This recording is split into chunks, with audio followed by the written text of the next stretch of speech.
প্রাকৃতিক সৌন্দর্যের এক লীলাভূমি মৌলভীবাজারের শ্রীমঙ্গলে বৌদ্ধভূমি ৭১ আকর্ষণীয় পর্যটন কেন্দ্রে পরিণত হয়েছে।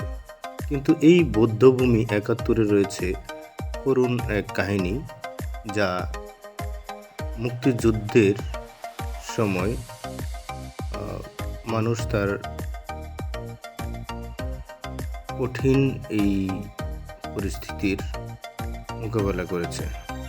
পাক হানাদার বাহিনী, চা শ্রমিক, নিরস্ত্র মানুষ, বিভিন্ন স্থানে আটক মুক্তিযোদ্ধা সহ সন্দেহভাজন অসংখ্য মানুষকে এই টর্চার সেলে নির্যাতন শেষে হত্যা করে এই চরে মরদেহ পুঁতে রাখত। শ্রীমঙ্গলের এই ৭১ সালে মুক্তিযুদ্ধের শহীদদের স্মৃতিচরণে এই শ্রীমঙ্গলে প্রতিষ্ঠিত হয় বৌদ্ধভূমি ৭১ নামে একটি পর্যটন কেন্দ্র। বর্তমানে অসংখ্য মানুষ এই পর্যটন কেন্দ্রে আসেন।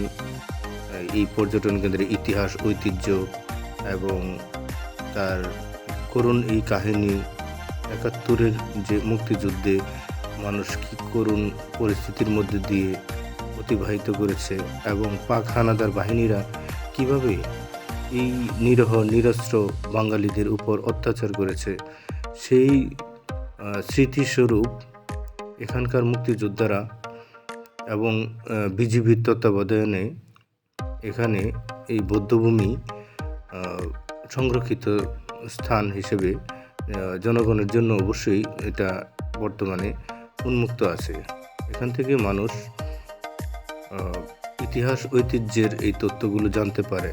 তাছাড়া এখানে বিভিন্ন প্রতিষ্ঠান থেকে শিক্ষা সফরে আসেন, যেমন এই যে দেখছেন, ছাত্রছাত্রীদেরকে নিয়ে একটি প্রতিষ্ঠান থেকে শিক্ষকরা এসেছেন এই বৌদ্ধভূমি দেখার জন্য। এই বৌদ্ধভূমিতে রয়েছে পানির ফোয়ারা, যেটা সন্ধ্যায় আপনারা আসলে দেখতে পারেন এবং খুবই সুন্দর পানির ফোয়ারাটি। কিন্তু আমরা আসছি দিনের বেলায়, যার কারণে এই ভিডিওটিতে এটা দেখাতে পারছি না। এই যে এখন যে দেখছেন ছাত্রছাত্রীরা আসছে, সেখানে সীমান্ত ৭১ নামে একটি ক্যান্টিন রয়েছে, যেটা বিজিবির তত্ত্বাবধানে এখানে চলে। এখানে আপনার ৭ রঙের চা বা অন্যান্য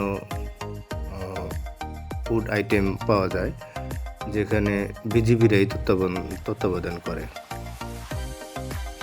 তাছাড়া এখানে তারা সরবরাহ করে বগুড়া থেকে সরাসরি বগুড়ার দই।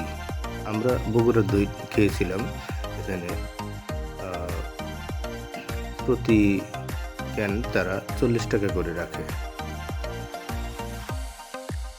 এই বৌদ্ধভূমির আশেপাশের এলাকায় খুবই সুন্দর এবং খুবই মনোমুগ্ধকর। আমি আসছি এই আপনাদেরকে দেখানোর জন্য। এই যে দেখতে পাচ্ছেন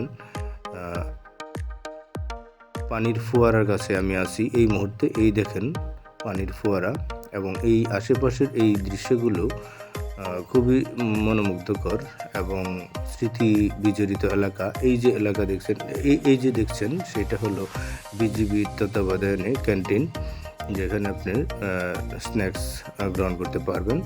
এখানে রয়েছে আঁকাবাঁকা একটি নালা, সেই নালায় ইতিহাসে ভরপুর, যেখানে ৭১-এ পাক হানাদার বাহিনী এখানে বাঙালিকে নির্বিচার অত্যাচার করে এই নালায় ফেলে রাখতো এবং পুঁতে রাখতো। সেই জন্য বাংলাদেশের এই বাঙালি তথা বাংলা মাতৃকার স্মৃতি ধরে রাখার জন্য এই জায়গাটিকে বাংলাদেশ সরকার তথা এই এলাকার মানুষের তারা, বিশেষ করে মুক্তিযোদ্ধারা, এই স্থানটিকে সংরক্ষিত স্থান হিসেবে বিশেষ করে স্মৃতিচারণের জন্য এই জায়গাটি বৌদ্ধভূমি নামে বৌদ্ধভূমি ৭১ নামে প্রতিষ্ঠিত করেছেন।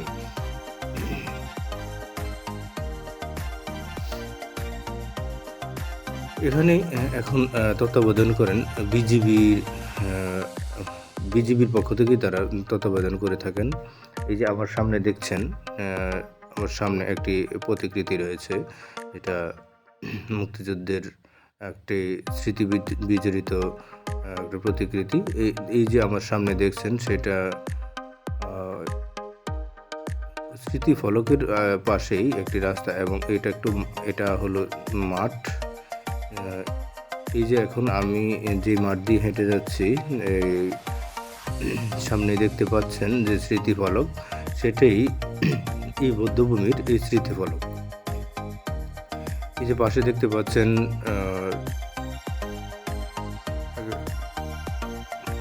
পাশে, এই যে দেখতে পাচ্ছেন এখানে আমি ঘুরেছি এবং আপনাদের এই এলাকার সৌন্দর্যকেই দেখার জন্য, এই স্থানটির সৌন্দর্য দেখানোর জন্য এতক্ষণ আপনাদের সাথে ঘুরে ঘুরে দেখালাম।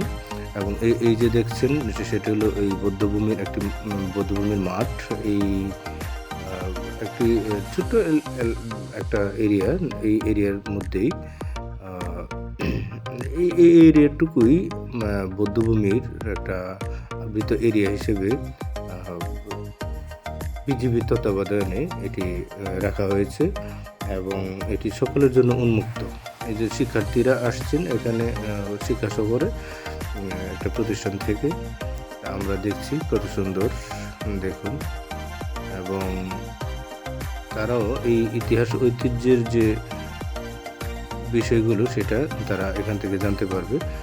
শিক্ষকরা তাদেরকে নিয়ে এসেছেন এবং এই বৌদ্ধভূমির ইতিহাস এবং ঐতিহ্য এবং এখানের যে করুণ কাহিনী তাদেরকে হয়তো